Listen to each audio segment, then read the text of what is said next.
Alright guys, CWL here today, and I hope you've enjoyed the content over the last couple of days. The 10k Q&A was a lot of fun, and also yesterday talking about the Rampart, the potential gentleman's agreement that has come into effect, and supposedly Luminosity, the champions of CWL Fort Worth, as you can write here, just over a week ago actually now, have potentially been blacklisted as a result of trying to keep the Rampart in play, so maybe they've decided to agree, and it's fully been banned. We'll end up seeing tonight when a few teams are in action, because the CWL Pro League is back, the cross-divisional play begins, and I thought it'd be about time to go through the schedule for you guys and also look at some predictions of how I see the action going down over the next couple of weeks. I hope you guys enjoy the video. Like if you do, subscribe if you are new, it'd be greatly appreciated as always, and let's hop right into it here. So let's make this clear. Tonight, March 25th, the CWL Pro League kicks off again. We have 2 weeks of action, after which point we have another roster change period, and this is a longer one. This is the longest one we have in the entire season. It's 2 weeks, from April the 5th all the way to April the 22nd.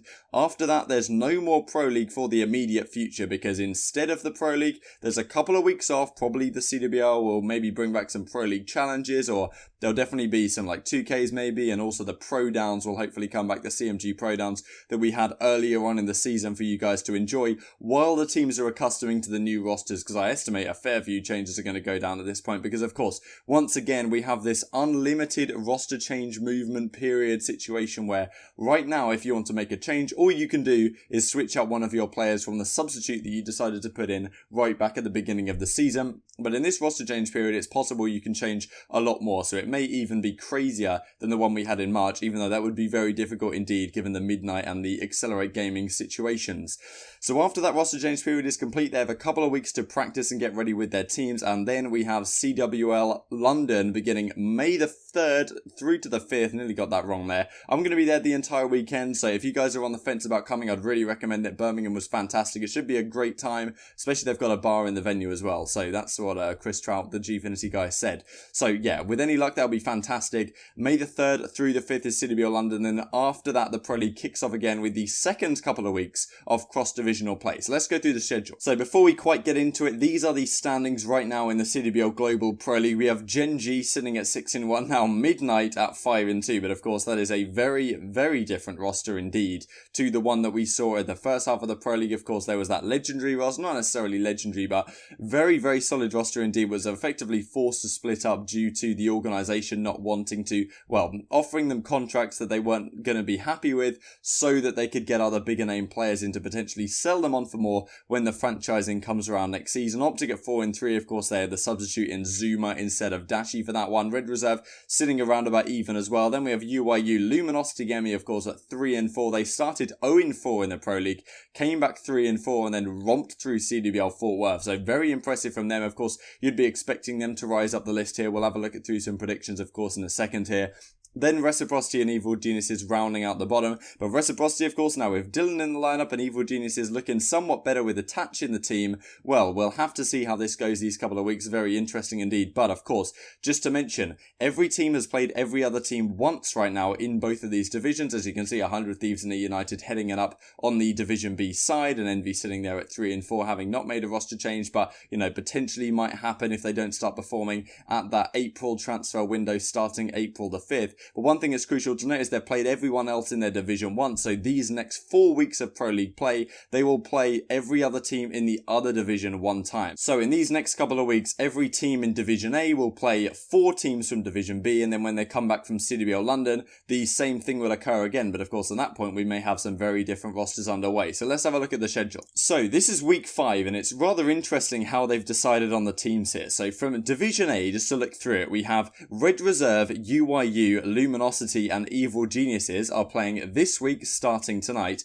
They will be up against United, Heretics, Team Envious, and Accelerate. So I don't know how exactly they've decided this, and then the other teams remaining will be facing off with each other next week in week 6. So let's have a look through some of the matches right here. So I'll just go through some predictions. I'm sure you guys would be intrigued to, well, leave your thoughts in the comment section below as always, and see how these teams are going to be forming, especially this United team with now Simp on the team, but potentially still some chemistry issues sitting around there. JCat was talking about maybe that the other guys, the RCTs, the Pristini, and the Abizi, are even talking about getting rid of Claystar before Jacob even decided to think maybe that's actually a good idea. But of course, United won't drop him because he's the face of the brand. Very interesting to see if any sort of chemistry issues will affect this team. Typically, how it's gone with the guys like United is that they'll do very well in the league and then they'll go to an event and they'll look promising early on. They'll say their practice has been really good and then they'll end up placing top 6 or something like that. And it doesn't go as they expected. Of course, CWL Fort Worth was a lot worse than that. So that's why they decided to make this change, getting rid of Jacob. So UYU versus Heretics is the first match of the night today. This is going to be an interesting one. UYU with Parzeli are now looking better. Heretics also had a very good result at Fort Worth, beating Envy 3-1. But apart from that, I think they lost every single series they played in the group. So it's a very difficult one. I kind of favour a game 5 here. I think that UYU might just sneak it out in the search and destroy. I'm not sure though. UYU search hasn't been that good so far in the CWL Pro League. Heretics has been better, but at Fort Worth it wasn't very good by any means. So it's tough to say on this one. I'd probably favour UYU slightly with this Parzeli on change, and I think maybe Heretics have not necessarily been found out, but you know, a lot of people have been looking at how these guys are playing the game right now, and that kind of mindless aggression, maybe it can't work forever. So EXG versus Red Reserve. EXG definitely looking like a more solid team than Midnight at CWL Fort Worth. Of course, they've got this team with Jetly, Brack, Profizi, Emruiz, and Skies. They're going to be playing against Red Reserve here in their very first matchup, and Red Reserve is a very interesting case at the current time. I'll show you this from COD Burner's subreddit a few days ago. You may be aware that Bance tweeted out free agent shortly after Fort Worth was finished here. So this is what COD Burner says on his own subreddit, @ratedcod. Do you want to comment on this tweet by your teammates saying you guys told him he was dropped? So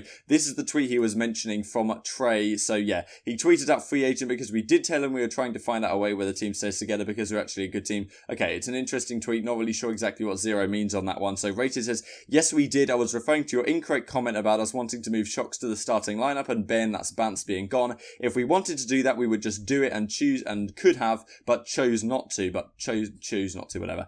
Let's think about it. 0 confirmed you guys told Bance he was dropped, and that means your only option when you told him was to sub in Shocks to the league because of roster lock. Now 0's tweet also says that you guys are looking for a way to keep him because you guys are a good team. So now indirectly you confirm you want to keep him on the roster until after the next week's matches, until the transfer window opens again. I'm guessing that's because your owner told you wants to play with Bance instead of Shocks. What am I missing? Is it to wait till April and try and get Alex or Decimate? Rated says, literally not spoke to our owner in 2 months, and like I said, he has no control over our roster decisions anymore. We were going to get him, I guess that's Shocks, then decided against it. Then your post says we want Shocks when we could have him in the roster tomorrow if we wanted it. Okay, so it does seem like Rated and the guys on Red Reserve are going to be sticking with this Bance lineup for the time being, but I think Joe and Bance have gone home with family to meet up with them for a few days, so it doesn't look like they've been scrimming much at all. So I think Red Reserve potentially could have a target on their back here. EXG are a solid team, but Red Reserve still should be favoured here, even if they hadn't had much practice. They did perform very well at CWL Fort Worth overall. That victory over 100 Thieves was definitely the most impressive. Envious versus LG is an interesting one. Of course, these guys could go either way. Envy are a team where if they're on, they are on. Potentially, you know, they can beat anyone on their day. But right now, of course, you have to favour LG off that performance. If the Rampart is effectively going to be gentleman's agreemented, it will be very interesting indeed. But Envy do seem to really rely on who can silly to dominate if they are to win series, whereas LG have a luxury in the fact they have a lot of guys in their team that can do that. And even Slacked and Classic were stepping up the numbers in that regard at Fort Worth. So if that can continue to happen, this series should go the way of LG, but honestly I just fancy a game 5 because that's always how it goes with Envy. EG versus E United is interesting. As I said, I think I should favour E United right here given this latest change, and yeah, Simba's been looking great online in practice, say, and also E United tend to do well in the league anyway. EG are sitting at 1-6. It's tough to say that they should have improved that much given the addition of Attach. Heretics versus EG, I guess I'm just going to go Heretics on this one. EU should beat UYU on paper, LG should deal with it. Accelerate. Red versus Envy is a very interesting series. It's so hard to call this one because all you really need is a great series from Assault or a great series from Apathy, and they can beat any team in the world, or you know, even Aches, to be honest. Aches has been doing solid. I think the other guys haven't been as their, you know, been at the level you would maybe expect them to be over the last couple of years. There also has been rumours that Aches could be potentially out the door on this Envy team, so you have to keep that in mind. Maybe the chemistry isn't exactly where you'd want it. Red Reserve versus Heretics, nice of them to put this earlier in in the evening as well, especially for the Spanish lads. Should favour Red Reserve based on their current performance. I think I'd put them slightly above Heretics right now in my power rankings. I also think UIU are a very solid squad. I'll take them over EXG. Envy should be EG on paper. LG versus E United is a very close and interesting one. These guys didn't get the chance to match up at CWL Fort Worth. But look, LG are the champions right now. It's tough to bet against them. Envy versus UIU will be a very interesting series indeed. As I said, it's tough to predict this either way. Might just go Envy off gut instinct here. EG versus EXG is tough. Think I might favour EG at that point. I think with a few more games under their belt with that attached lineup, they should be good enough to deal with them. And yeah, with Revan as coach, you can't be bad forever. Surely eventually EG will figure some way to do well out.